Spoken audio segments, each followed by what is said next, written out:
Hello and welcome to Our Kids, brought to you by the Jefferson County Public Schools. I'm Ben JACKEY. This month, our students are celebrating diversity, exploring languages, and learning from industry professionals. Plus, we have these reports from our Fern Creek and Ballard High School student correspondents. Fern Creek's art and theater students are challenged to combine and create an installation that will affect the entire community. Central High School's computer technology program prepares these students in the technology field. Coming up, I'll show you how. The ESL Newcomer Academy provides a welcoming environment for students who need language help when they enroll in the district. The school reflects a wide range of diversity.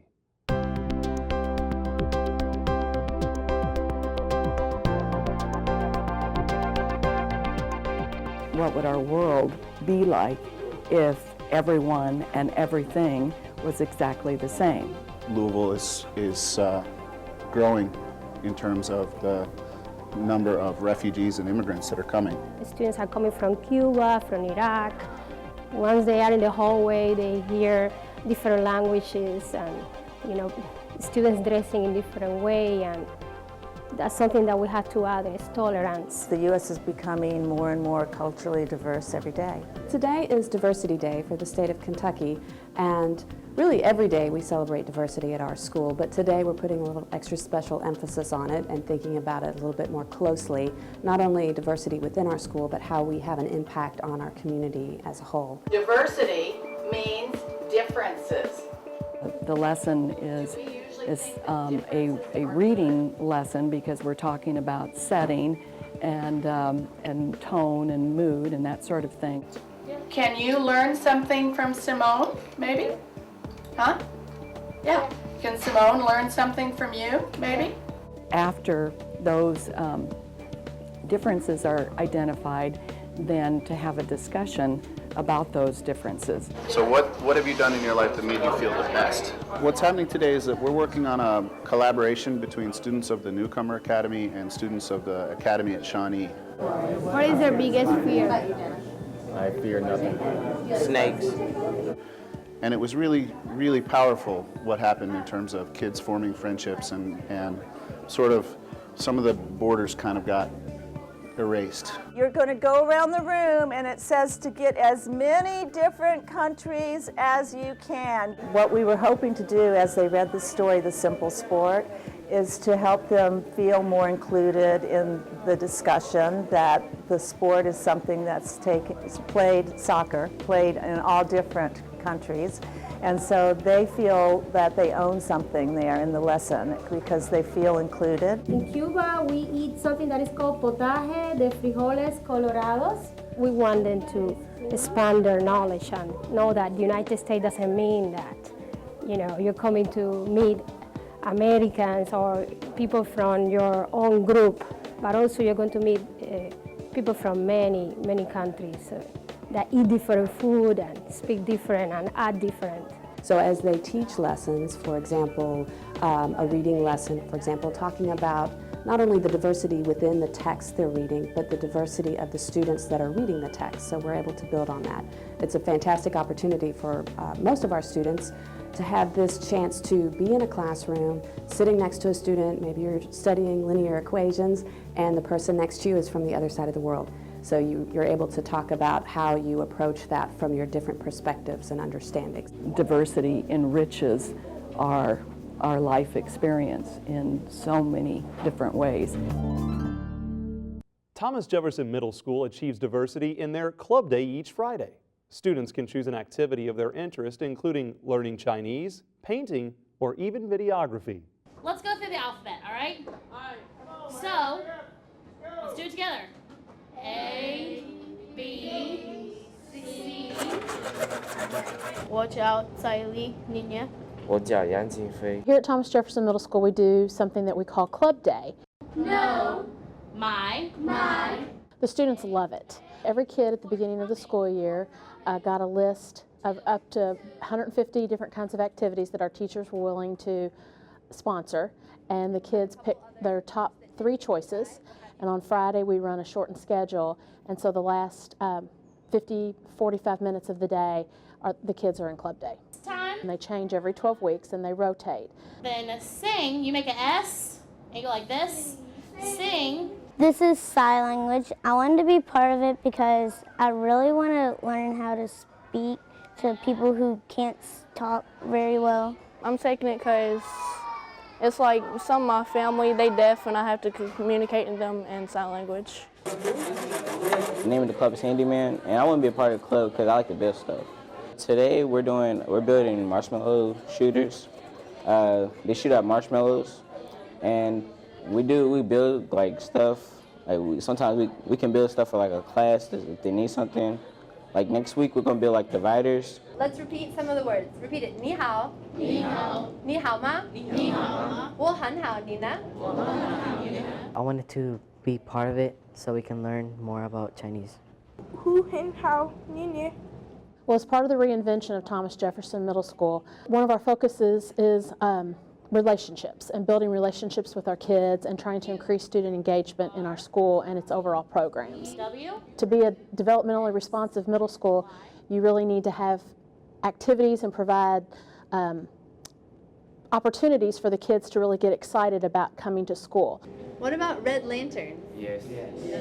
That they have gotten to do something that was fun, and you know that they have learned something. You know, we've got like the Handyman Club, and a lot of our kids maybe never have that opportunity to, you know, work with a hammer and work, you know, those kinds of things. They're never going to be able to have another opportunity to learn sign language, but they have had that opportunity at Club Day. And I want them at the end of it to have made a connection with somebody here at Thomas Jefferson and with each other. In prehistoric times, there were no restaurants, grocery stores, or vending machines. If you were hungry, you had to hunt and gather food to survive. Well, students at Fern Creek Traditional High recently participated in the Hunter-Gather Games, which is a part of a food literacy class. Emily Jordan tracked down the group. In these modern days of grocery stores and technology, Fern Creek students are traveling back in time to a prehistoric way of life. Fern Creek High School teacher Joe Franzen recently coordinated the first annual Hunter-Gatherer Games with his food history class. The games spanned across a 2-day period where students competed in hands-on tasks for gathering and hunting food using the same methods as their prehistoric ancestors. Teacher and coordinator Joe Franzen explains what the students were facing during the games.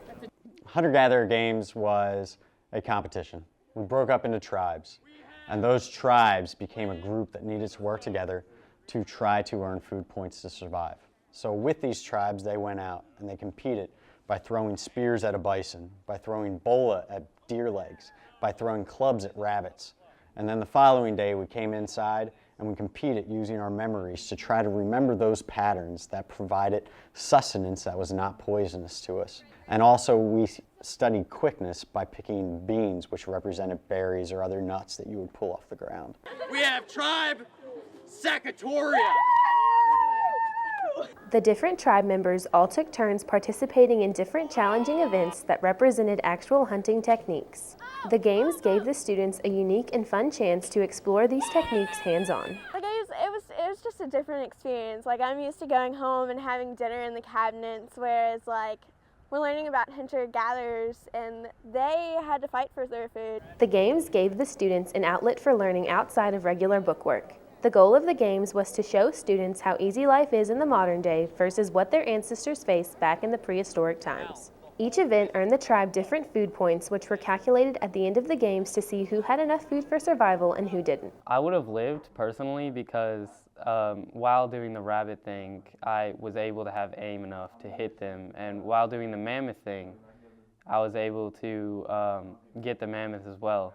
Not at all, because it's a lot harder than you thought. Like, I went into it, I was like, oh, I can do this, like, I'm a hunter, I've killed deer before, but it's a lot different. In the end, it's clear that these games brought out the hunter and gatherer in every student. For Our Kids, I'm Fern Creek correspondent Emily Jordan. We've got a lot more stories about Our Kids ahead, so stay with us. Welcome back. You're watching Our Kids, sponsored by the Jefferson County Public Schools.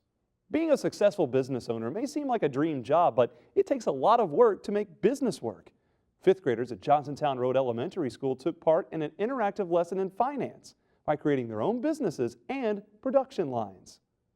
It's perfect, exactly. So he would get a profit, and his definition is profit. We have the program here at Johnsontown Road Elementary School called Money Markets and Moguls. and it's from our Council of Economic Education. Because I'm putting you all to work, and you need your hands free with nothing in front of you. We're working in partnership with them to present the program to our 5th grade students. How many of you have parents that have credit cards? Lots of you, okay. We're learning about economics and money. Our students need to understand economics, money, saving it, spending it, the whole kit and caboodle. They also need to understand giving back to the community.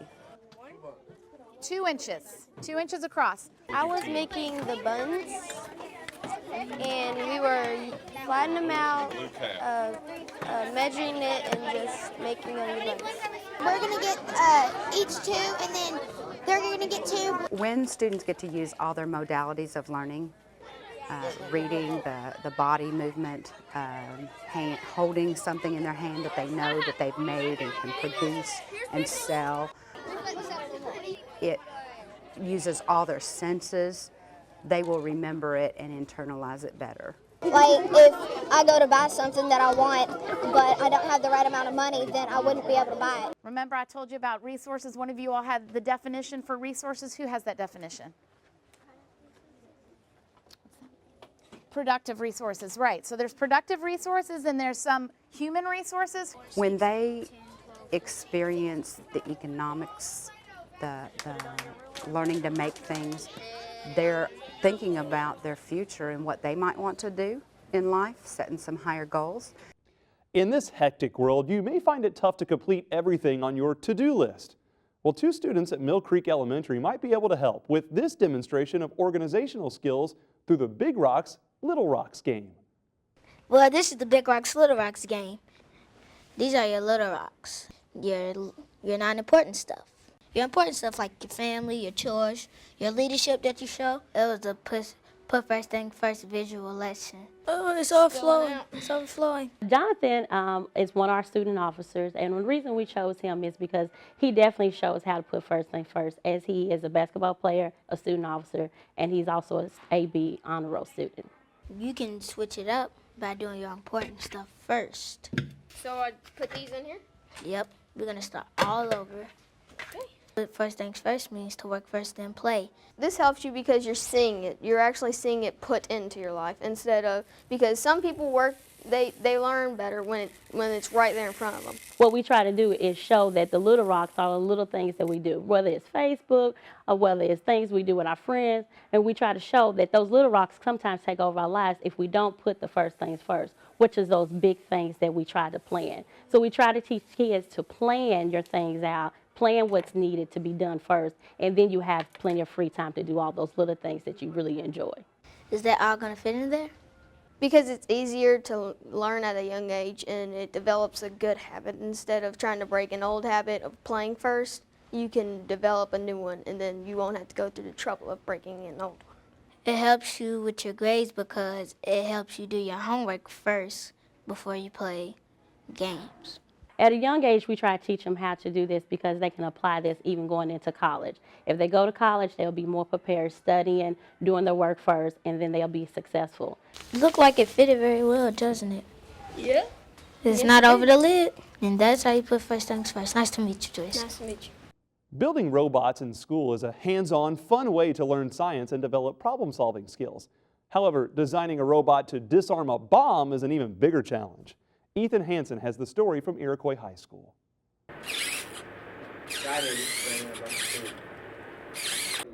Students at Iroquois High School have taken their computer programming classes above and beyond with their most recent project. Check this out, a bomb diffusing robot. The project is to build a bomb diffusing robot. So they had to design and build structurally the robot and then also program the robot to go ahead and be able to seek and find the bomb and defuse it. Recently, the Louisville Metro Police Bomb Squad brought their robots in to demonstrate a real bomb diffusing robot in action. Now it's the students' turn. They spent at least 2 weeks planning the project and about 6 weeks programming and building the robot. Some of the robot's features are strikingly similar to our own. The movement is there. So our arm moves from up and down, it breaks at a wrist, and it turns, and it turns at like a shoulder point. Students ran into challenges as they built, such as the robot's weight limit, which taught problem-solving skills. We put rubber latex cords to help the situation. I also upgraded one motor just to help torque. The planning and preparations were successful. The students maneuvered the robot to seek the fake bomb and defuse it. Mr. Martin has big plans that will build on this class's robotic skills. He hopes to start construction on a robot that will be able to compete in the next World Championship. I'm Ballard correspondent Ethan Hansen for Our Kids. Central High School's Computer and Technology program prepares students with A+ computer certifications. Not only do they train in the classroom, but they also troubleshoot computer problems for the entire school. Ryan Foreman has the story. With jobs involving computer and technology on the rise, students at Central High School are getting a jump on the competition with their Computer and Technology Magnet program. Here at Central High School, 10th grade students study the A+ Certification Credential class, which is a valued certification course for professionals who want to study basic networking, installation, configuring, troubleshooting, and performing preventative maintenance on core hardware operating systems. Students have the opportunity to go through the learning experience of removing critical viruses with teacher help and assistance through the class time. Central High School carries some of the most exceptional equipment placed within the school. Also at Central's Computer Magnet program, students are provided with the necessary experience for administering and troubleshooting computer networks and their components in a variety of computing environments. Mr. Sean Kennedy is proud of this program. The class, the help desk class, is important on many levels. It gives them the ability to know what they're doing as far as fixing the computers technologically, but it also gives them the customer service skills where they're having to deal with teachers who may not know what the problem is, and they have to decipher what the teachers are saying and what's going on with the computers, and so I think it's very beneficial for them. Students who are eligible in their senior year get the opportunity to co-op in the position with a local sponsored company in a computer-related field. Seniors also get to be a part of the help desk task that involves seniors assisting teachers with technical support. Student Raven Lee tells what she likes about the program. What I like about my class is that we help each other. I can say if I have a problem with a computer, I can go to somebody else and ask them if they can help me. Anything. So we all very helpful, support each other. Students progress and challenge themselves with the computer techniques that they have attained in this program. For Our Kids, I'm Fern Creek correspondent Ryan Foreman. Too many computer files and not enough space? Online storage might be one solution. Ballard High School's Andrew Campbell has this month's tech tip. Online storage services are great for anybody to upload important documents, homework, and other files. Dropbox and iCloud are just two apps that offer uploading services and are easy to use options. You can pay to upgrade for more storage, but the initial amount should serve any student well. Check out your electronic devices app store for more information. I am Ballard correspondent Andrew Campbell with this month's tech tip. Don't go away. We've got a lot more stories about Our Kids coming up. Welcome back to Our Kids. I'm Ben Jackie. Well, before some of your favorite musical artists hit the stage with their #1 hits, someone had to write the songs, and sometimes it's not them. Well, some YPAS students took part in a master class with the stars behind the stars, the Music City Hitmakers. Baby, you don't know a thing about me. You don't know a thing about me. We had the Music City Hitmakers, which is kind of the conglomerate organization for a group of Nashville singer-songwriters. They came to YPAS and offered a lecture demonstration and kind of a master class for our students here. We are songwriters by trade. That's what we do for a living. And we also, I'm a producer. We all do lots of different things. But our main gig is songwriters. Speaking with us about getting into the business and how tough it is out there and just kind of what we need to do for our next step out of school. I've written a little over 2,000 songs, for instance. I've been lucky enough to have about 350 of them recorded by different artists. The fact that I had this opportunity to just come to school and be able to talk to people like this is just totally awesome. I get them lost, my strings all be tangled, my wires all be crossed, every now and then. These folks are doing it every day, all day. They're making a living at it. So the experience and the information is not only fresh, it's current, it's on topic, and the kids can see at the level they're performing at, so they can then start preparing themselves to perform at that particular level also in years to come. But then sometimes, as when you do it as a craft and you do it every day, sometimes it isn't always, you know, really about yourself. But there's always a piece of every song, I think, that I write, and every song that you write, that it does come somewhere deep down within us. There's always a piece of us in the song.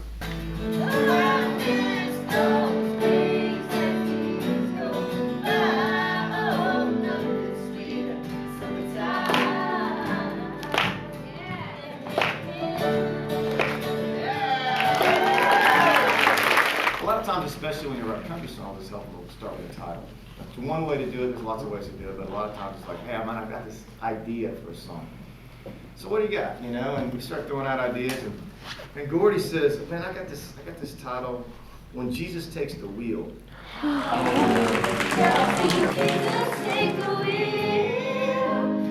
it from my hands, 'cause I can't do this on my own. I haven't really sung with people like this before. I mean, I've worked with smaller groups, and I'm working on starting a group of my own, but I've never worked with professionals at this type of thing.